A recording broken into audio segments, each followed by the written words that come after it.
I first met Sam Larkin in 1989 at Fat Albert's. The first night that I saw him play, I played a song in Greek, with Greek lyrics and also with lyrics translated into English. And I remember that this performance of mine touched him enough that when I was in the hall outside the performance room, putting my guitar back in its case, he rushed out and gave me his first tape, the Sam Larkin tape, which had very recently come out. And this gesture of his, for me, contains a lot of what Sam was. It has his generosity with his music, his warmth and his support, the encouragement and support that we would get from him at Fat Albert's. But his generosity was also very unassuming, perhaps the word is, or unpretentious, or I don't know how to describe it. He didn't say a word to me that day. He didn't come up in any sort of grandiose way and say, "I want you to have this cassette." It was just a flurry of movement. I just saw this plaid flannel shirt sort of fly past me, and he put the cassette into my jacket pocket as I was putting my guitar back in its case, and he was gone. I'm sure before I even got a chance to look in my pocket to see what it was, before the door to the performance room had closed, he had slipped back in, and that was it. And I didn't even get to speak to him until the following Wednesday night. Now, when Ransom, his second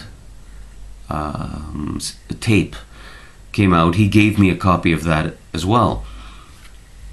Now, another detail that comes to mind when I think of those days is I remember sitting in the theater watching Highway 61 by Bruce MacDonald, and there's a scene where the two protagonists are crossing the bridge to go into the United States, and they start Sam's Sally On comes on the soundtrack, and I remember wanting to jump up in the theater and shout to everybody, "I know that guy, he's a friend of mine." And I think about that now, and I think, well, we weren't really friends. I only ever saw him at Fat Albert's, and he was at least 25 years older than I was, but this warmth that he had and this generosity that he had made you feel that you were a friend of his, even if you didn't see him that often and weren't that close. The other aspect of his personality, almost in contrast to his generosity, was the very polite, gentle way he had of keeping a distance. That you couldn't really get too close to him, and I've read other people in their tributes to him since his passing also attest to this. Now, at some point in the early 90s, he stopped coming to Fat Albert's. I later learned that he, I think, had moved out of Toronto and gone up north somewhere. And I stopped going regularly at about that time as well. And then in 1997, I left Canada and came here to live in Greece. But around 2004, I found him again. I suppose through his website, and we began to exchange emails, and later when he came onto Facebook, we would exchange messages there. He also sent me his CDs, Ransom and Night Melts Chains. Again, I now had 2 cassettes, 2 CDs, never paid a cent for any of them. But in one of the emails that he wrote to me, he shared something with me that I'd like to share with you. It was the origin of Mirabeau Bridge. He wrote to me, "I wrote Mirabeau Bridge when I was living on Roehampton Avenue in an old house. My pad had a so-called sun porch, an upstairs glassed-in, smallish room, where I was writing novels full-time. It was in that era, same year, that I first began performing in front of people. And I'd actually written Mirabeau Bridge before I'd ever done that. It took less than 15 minutes to write, and no, I never thought anything of it. I had lots of songs, but people always commented on it, requested it, sang the chorus, and various musicians through the years, at least in those early years, would accuse me of having stolen it.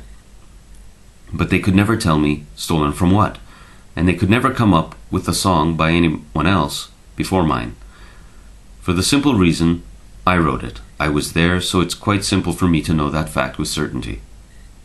At that time, a very big song in my life had always been A Whiter Shade of Pale, ever since it came out. Believe it or not, I said to myself, okay, I'm going to write a song like Whiter Shade of Pale. Sounds a hair similar for the first couple notes, maybe, but soon departs. And it's a different story in the lyrics, of course. By now, it's been recorded by a number of people and known all over in certain circles.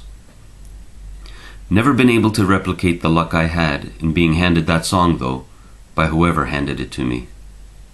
And then very characteristically, he goes on, as if being embarrassed. Well, actually, he clearly says that he's embarrassed by how much he's revealed to me, and says, "It's a bit embarrassing to talk about me so much. I am really curious, so don't laugh. What weather do you have there these days?" Now, the story of Mirabeau Bridge is interesting in itself, but what's really interesting, and what comes out of this that's really interesting, is the fact that he had been writing novels. Now, I could never get that much more information about this from him. I know that he had told Bob Wiseman that he had come close to making a deal with McClellan and Stewart. But I also know that he did actually get something published. He mentioned to me once when we were talking about Crad Kilodney that he had a book or two by Kilodney, and that instead of buying them, he had traded one of his books for one of Crad's. Now, there's also a good chance that the books or book are out of print, because when I tried again to fish out some more information from him, he wrote to me in what was his last message or exchange. He said, it was under another name, in another era, Thomas. It's not accessible now. How's that for a ridiculous answer? Anyway, there it is. Cheers, Sam. I asked him what he meant by not accessible, and he answered, not available. And that was it. I never heard from him again. Now, at some time, I think after Sam passed away, I tried writing to... I wrote to Crad Kilodney and asked him if he perhaps remembered this, and I sent him a link to the YouTube video of Sam so that he could recognize him, because I knew that he would not connect the name Sam to the books, since they were written under a different pseudonym. But by that time, Crad himself was quite ill, too ill to go looking for the books. And I also found one of Sam's nieces who had left a comment on an article or obituary about Sam. And I wrote to her and asked her if she knew anything about these books that he had written. And even his niece was shocked to find out that he had this secret part of his life.